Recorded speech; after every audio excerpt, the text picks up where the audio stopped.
When I first met the next speaker, I actually spoke to him for a while before realizing quite who he was, because he produced something quite by accident online, a YouTube video that I thought was just one of the best things I saw in a long while. He may mention it himself, he may not, but that particular video, I just loved it, and I must have watched that video about, I don't know, 50 times. If I just do a little excerpt from that, you might get an idea of what I'm talking about.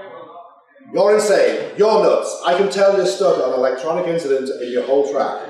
Now, does anyone know what that one is? Yeah, right. So, that was my introduction to the next speaker.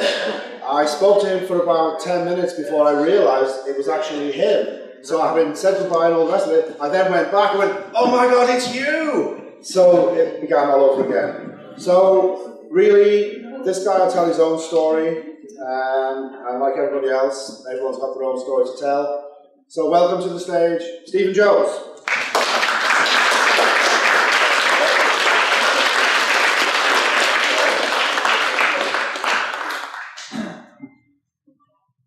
Thank you very much for that kind introduction, Pete. I almost didn't recognise myself. My name is Stephen Jones, and I used to be a Scientologist.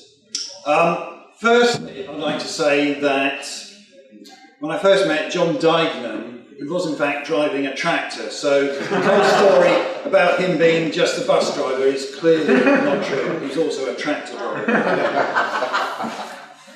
1 billion years. 1 billion years. That's the length of contract that I signed when I joined the Sea Org in 1986. Now, you might ask yourself, why would someone sign a contract for 1 billion years? All I can say is it seemed like a good idea at the time. I really can't give any more explanation than that. Yes, so I joined the Sea Org in 1986. This is at St Hill in East Grinstead. At the time I was very new to Scientology. I'd only been around for about 3 months. I was a bit of a loose end. I was a student, but I failed some exams and I couldn't really face taking them again, so I was sort of suddenly at a loose end, and it seemed like a good idea at the time. So when I joined the Sea Org, I had this idea that it was comprised of these OT super beings, as you were told about, you heard about Scientology. People had magical, if not mystical, powers. They could do anything, say anything. They'd only need to go into any situation and just turn it around just like that and make a success of anything. I had a terrible shock when I got there and found out the truth. It was the most disorganised rabble I've ever come across. But not only that, there were times when it was actually, I had this idea that Scientology would enable people to be better people, kinder, gentler, more decent people. It was some of the most vicious things I've ever seen at that time occurred while I was in the Sea Org. Just to give you an idea of what it was like, we'd start at 9:30 in the morning and work through to 12. And when I say 12, I don't mean 12 lunchtime, I mean 12 midnight. That was the standard day. If we were good, we got Saturday mornings off. If we were really good, we got the whole Saturday off. But in a year and a half, I never got the whole Saturday off. I was told that the minimum wage you'd get every week would be £18 a week. That was later increased to £23 a week. I was told that was the minimum. So you should get bonuses on top of that. I think I got the minimum wage about twice in the year and a half that I was there, just twice. More commonly, you'd get between £5 and £10 if you were lucky. Many weeks we didn't get anything at all, nothing. So I worked out that the 87.5 hours that I routinely did every week, I earned about 8p an hour. And out of that, you'd have to buy anything personal, like toiletries, soap, toothpaste, anything like that at all. Even your own clothes. At that time, we didn't even get a uniform. You had to buy our own clothes.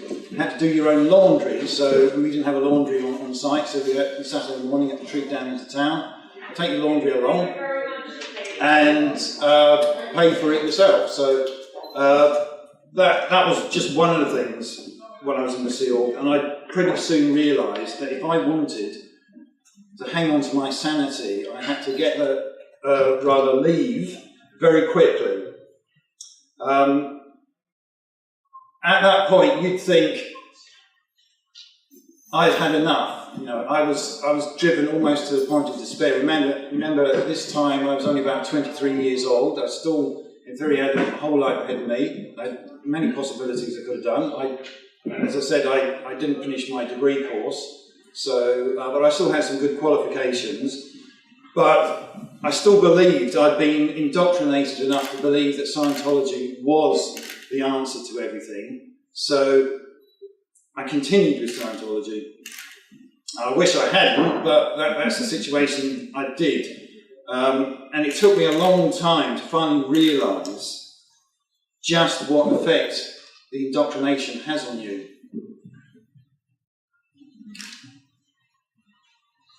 It's difficult to describe. You can tell people about the facts. You can say, I did this on this date, and I did that, and this. You never really get a sense of why these people did these things. And all I can say is, if you're not in that situation, you've never been through it, it is very difficult for you to understand the motivation. It's just, what you've got to remember is Scientology says, this is the answer to everything.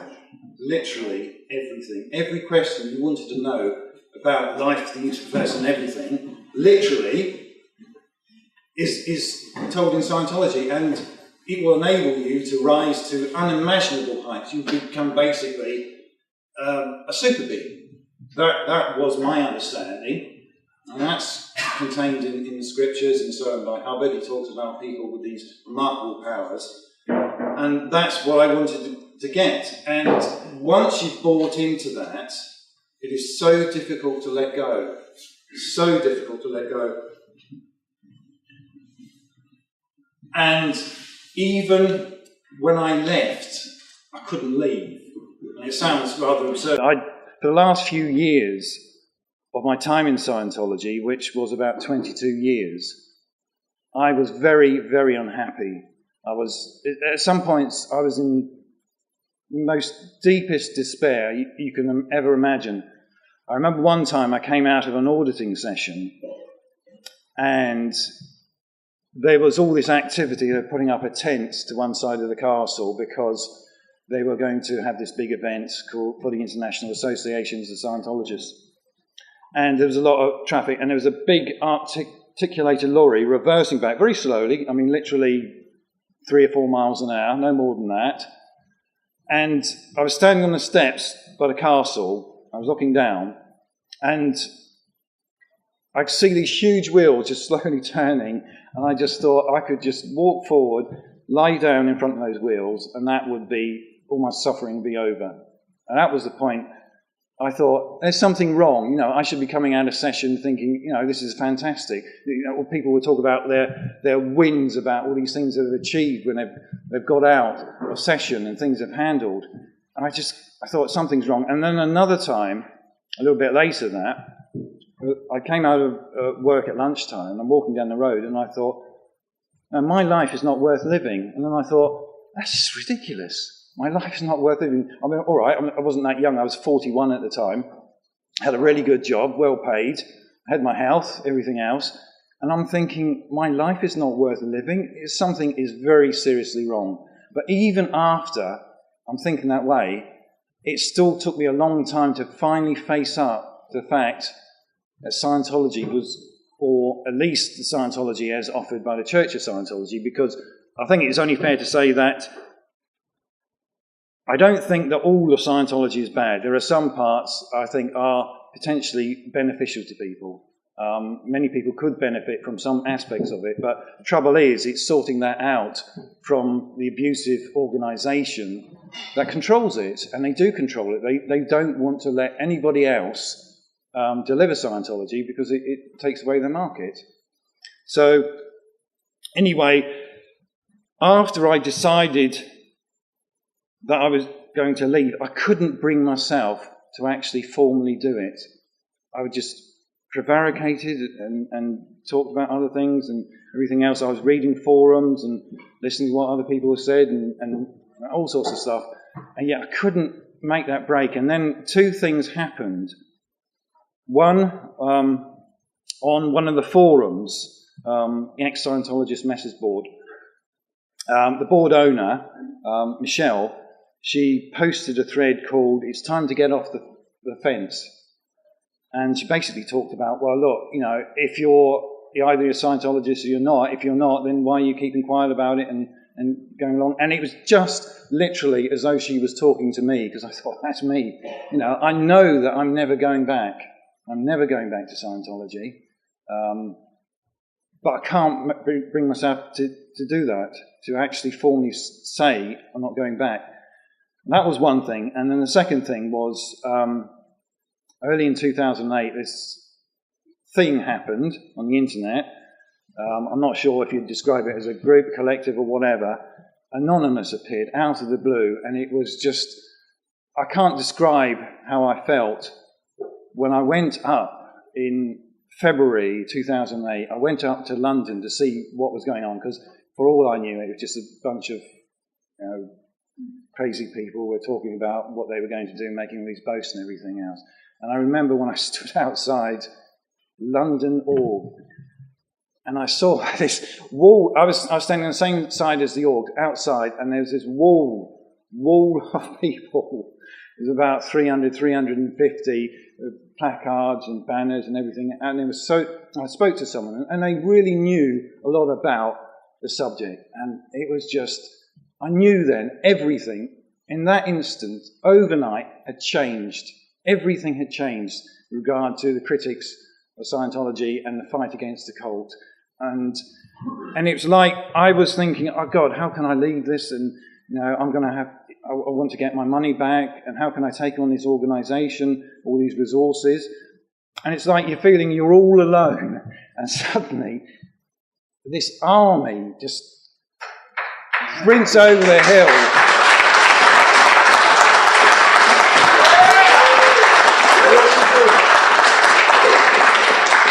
And it's just army. It's not your personal army, but it's an army that comes up and says, without even talking to you directly, it says, we are fighting alongside you.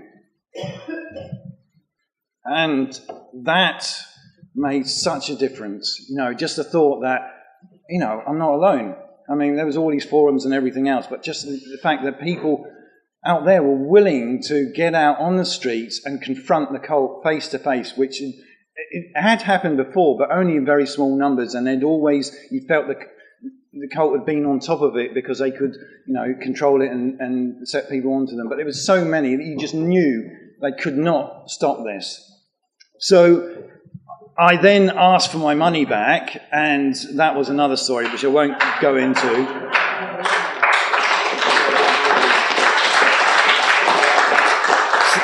Suffice it to say that I had spent quite a lot of money. I'm a bit ashamed of it, and I don't like admitting it. I certainly don't talk to my family, but I think they're going to see this video anyway. But I was in the Church of Scientology for 22 years, and I spent, and this is not by any means a lot of money compared to a lot of people, I spent around about £90,000. And to some people, you'd say, well, that sounds like a lot of money. That's everything, huge amount. I've never seen that amount of money. But that really is nothing in comparison to other people I know of. But anyway, I still had some money on account. This was my money. They agreed it was my money. And I said, I want my money back. And at first, they were very nice to me, or fairly nice. And they said, we'll give you your money, just fill in this form, blah, blah, blah, go and see these people, send it off. Week and a half later, you'll get your money. So I did that, and essentially they tried to weasel out of it. They just ignored me. After telling me, yes, we'll make sure you get it, then they just refused any communication with me. And I had to threaten a solicitor and everything else and do a lot of other stuff and make it very uncomfortable for them. And they eventually paid out. So I did get my money back, but at that point I thought, well, why is this organisation being so dishonest? Why are they trying to cheat me after doing? And that really made me angry. So I thought, right, well, I'm going to really find, because at that point I just wanted to leave. I was so ashamed at being conned and what I'd been through and ripped off and everything else. I just wanted to get out. I just wanted to leave it all behind. So, but it was that attitude. So, if you're watching Philip Harbour, it was your two-faced attitude telling me that you were going to give me my money back and then refusing to talk to me afterwards. That caused me to speak out. So you might want to bear that in mind. So eventually I did get my money back, but it left such a sour taste in my mouth. I thought, right, well, I'm not going to let them get away with that. And I haven't. I've done some, nowhere near as much as other people, but I've tried to do something. So one question I think a lot of people would ask is, if you had all these problems and other things while you were in and you weren't having a good time, because I had this realization one time. I thought, thinking back, the happiest times in my life have been when I've not been doing Scientology services, and some of the most traumatic experiences and most depressing times are when I've been doing services that are supposed to fix all these problems. And that was a big realization for me. So, anyway, I got my money back, and you think people would ask you, well, why did you stay in for so long? And it is a very difficult question to answer, because it took me a lot of thought, and I like to pride myself as being quite a rational person, come from a sort of scientific and engineering background, and I like to work things through and work out what's based on facts, not fiction, and everything else. And I thought, why did I do that? And the answer I came to is that the conditioning you're put through poisons, and I don't mean this lightly, it poisons your mind so that you are unable to analytically analyse or just basically even think straight. You believe all the lies you're told, literally, all these things that Hubbard did, apparently, all these miraculous things that other people were doing, and then you find out afterwards it's just PR, and you believe it, and you think you're going to be like this, and you keep convincing yourself. And I think a lot of the people that are still in Scientology are there because they can't face the truth. They know there are lots of problems. They know they've got up to the OT levels, and they know they haven't got superpowers, and they know they can't just make things go right just by thinking about it. They know that. But they'd rather live a lie than admit to themselves that they've been conned. They'd rather keep going than admit they were wrong and try and back out.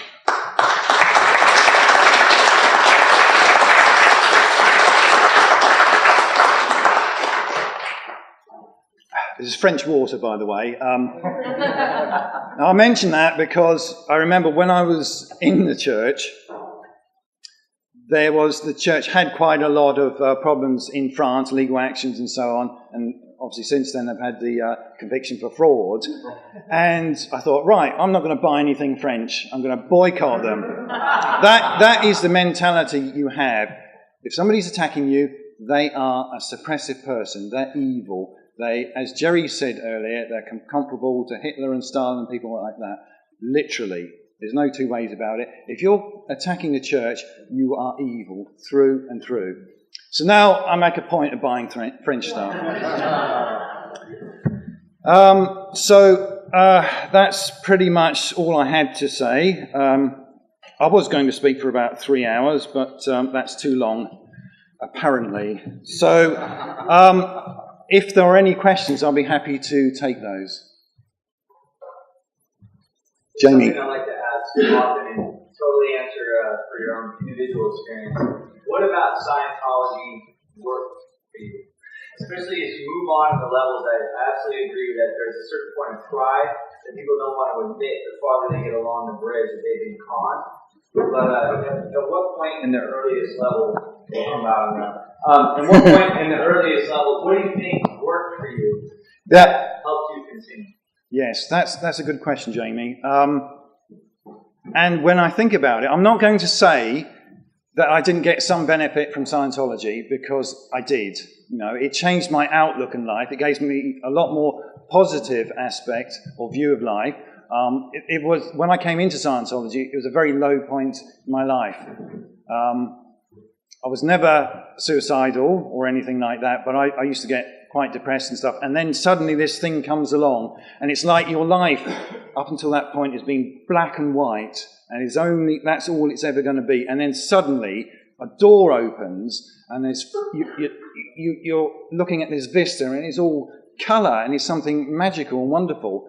So there was that aspect, and there was some things that probably gave me a bit more confidence in being myself and everything else. But I think you could probably get most of what is valuable out of Scientology by studying it for 1-2 years or something like that. Everything that you really need to, or you could get out of it, you could get in that time period.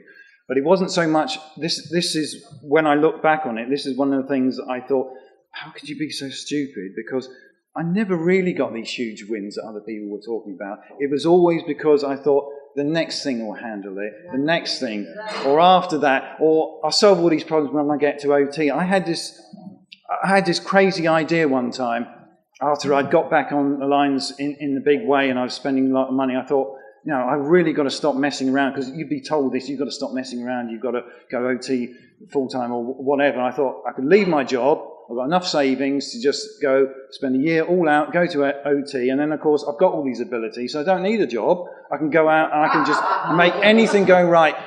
And I thought that. Thank God I didn't, because I tend to think when I've been now, I'd certainly be penniless and everything else.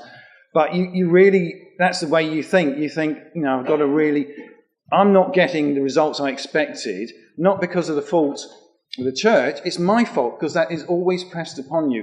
It is your fault. Now, they have this idea in Scientology that bad things, there's a sort of flow. It's like you have an outflow, like you could be talking to somebody, or you do something like punch someone on the nose. In that case, you'd get an inflow back, which is someone probably punching you on the nose. So there's a sort of a balance there in Scientology. And they have this concept of pulling it in, which basically means something bad happens to you. That's because you did something bad to somebody else at some point. And I remember one time, which was pretty much the last straw. I was speaking to what's called the ethics officer at St. Hill, and she said, I said to her that I just was so fed up with the service I received and everything else, and she said, yes, Stephen, I know,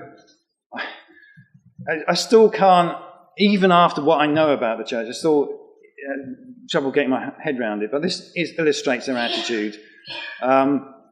Yes, Stephen, I know we've given you a bad service, but you have to look at what you have done to pull it in. Now, this is an organisation comprised of super beings, and the reason they couldn't deliver service to me was because I made them go wrong.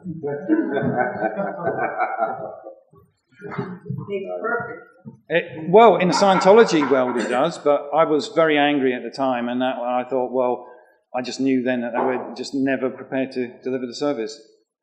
Sorry, Jamie, again. I'm sorry to ask a secondary question on that, but that's all right. Was there a point when you were moving up the bridge where there was a specific level or phase where your brain wrestled with it the most, where you were like, you had the most difficulty rationalizing it to yourself?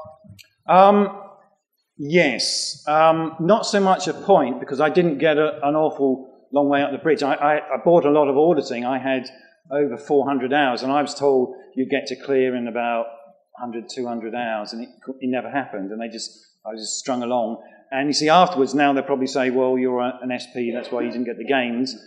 My response would be to that, well, if I'm not getting the gains, why do you keep telling me I'm doing really well and then selling me more auditing? But it was a sort of gradual process. I look back and I thought, you know, I've done all this auditing, and what have I got to show for it? And then there's this internal conflict, because because you've already been indoctrinated, and you know that Scientology is the only thing that works and can set people free. You know that. And if you were asked, how do you rationalise it? And you think, well, hang on, I just know that. It's one of these things you fundamentally know. And when you start picking it apart in detail, you realise you don't know that at all. You've just been told that, and you've been made to believe that by being in that group that just promotes this one view. Anybody who dissents from that is thrown out, and you can see the reason why, because they don't want you to spread these stories of dissension. So it was, looking back, not so much one point, but a gradual process of when I was having my auditing, and you just go round in circles sometimes.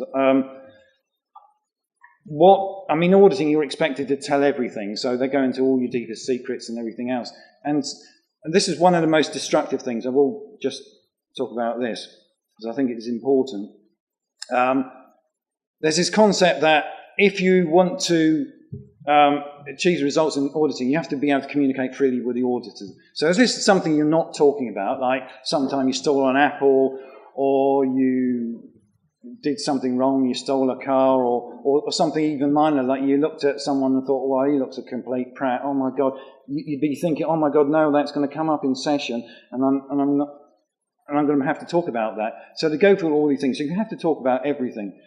And the auditors are trained that if they get a certain reaction on the e-meter, they have to look for this thing. So even if it's not there, they have to look for it. And this is one of the most destructive things that I've ever come across, is that they're saying, you've done something bad and you're not talking about it.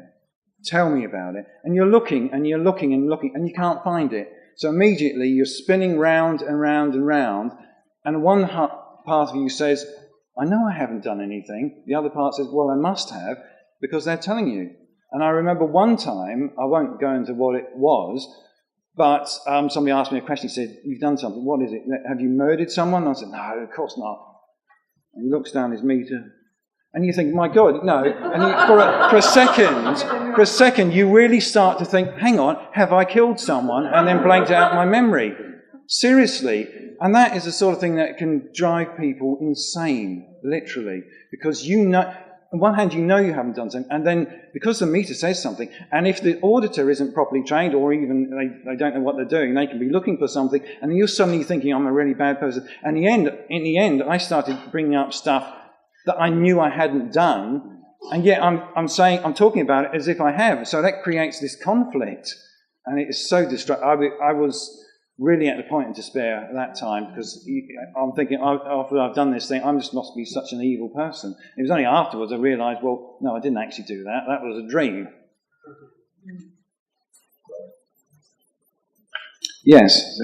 Taking the point where you said that maybe my people stick to the line and probably slowly down some walking because they feel that people just can't go back. And the right way for people to talk about volunteers and specific movements that really they join and they're giving that they're going to gain listeners from whatever they're going to shop with, from the joy, so they can talk down the long struggle, but they can't get away from it, because if they do, they will have to admit themselves to what they contribute to is wrong. I think it's very much the same sort of mental mechanism, yes. It's like when they've gone so far and done so much in a particular cause, even if it's proven to you that it's not the right cause, it's wrong, they can't admit it to themselves. Because then they'll have to admit that everything that they did in that cause was wrong. And I think people do, I don't know, this is just a trait of human nature. They have a problem admitting that. But when it's something serious like that example, obviously it's more serious. Yes, absolutely. Anybody else? Sorry, one more question.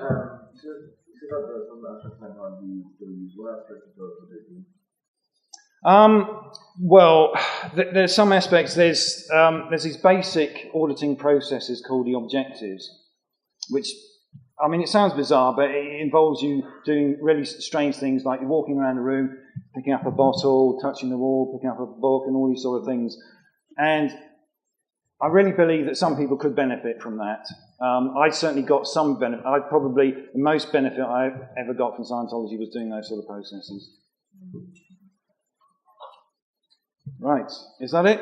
Right, thank you very much.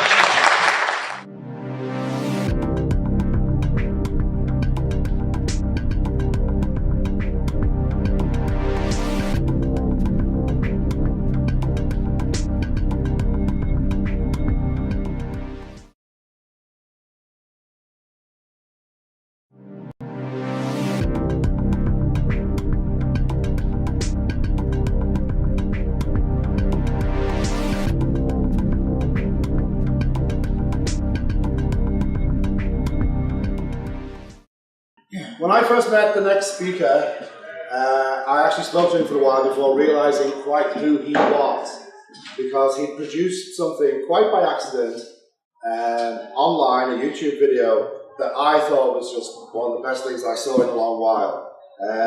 He may mention it himself, he may not, but that particular video, I just loved it, and I must have watched that video about, I don't know, 50 times. If I just do a little excerpt from that, you might get an idea of what I'm talking about. You're insane. You're nuts. I can tell you're stuck on electronic incident. Firstly, I'd like to say that when I first met John Dignan, he was in fact driving a tractor. So the whole story about him being just a bus driver is clearly not true. He's also a tractor driver. 1 billion years. 1 billion years. That's the length of contract that I signed when I joined the Sea Org in 1986. Now, you might ask yourself, why would someone sign a contract for 1 billion years? All I can say is it seemed like a good idea at the time. I really can't give any more explanation than that. Yes, so I joined the Sea Org in 1986. This was at St Hill in East Grinstead. At the time I was very new to Scientology. Your whole track. Now, does anyone know what that one is? Yeah, right. So, that was my introduction to the next speaker. I spoke to him for about 10 minutes before I realised it was actually him. So, having said goodbye and all the rest of it, I then went back and went, oh my God, it's you! So, it began all over again. So, really, this guy will tell his own story, and like everybody else, everyone's got their own story to tell. So welcome to the stage, Stephen Jones.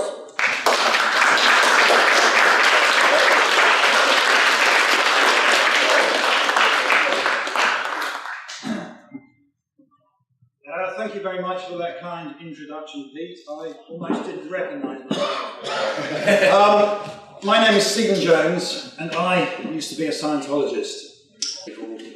Kind-led, gentle, or decent people. It was some of the most vicious things I've ever seen at that time occurred while I was in the Sea Org.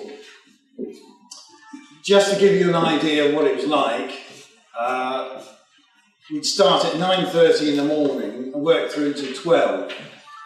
And when I say 12, I don't mean 12 lunchtime, I mean 12 midnight. That was the standard day.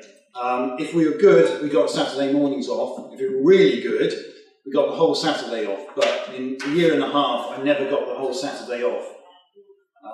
I was told that the minimum wage you'd get every week would be £18 a week. That was later increased to £23 a week. I was told that was the minimum. So you should get bonuses on top of that. I think I got the minimum wage about twice in the year and a half that I was there. I'd only been around for about 3 months. I was a bit of a loose end.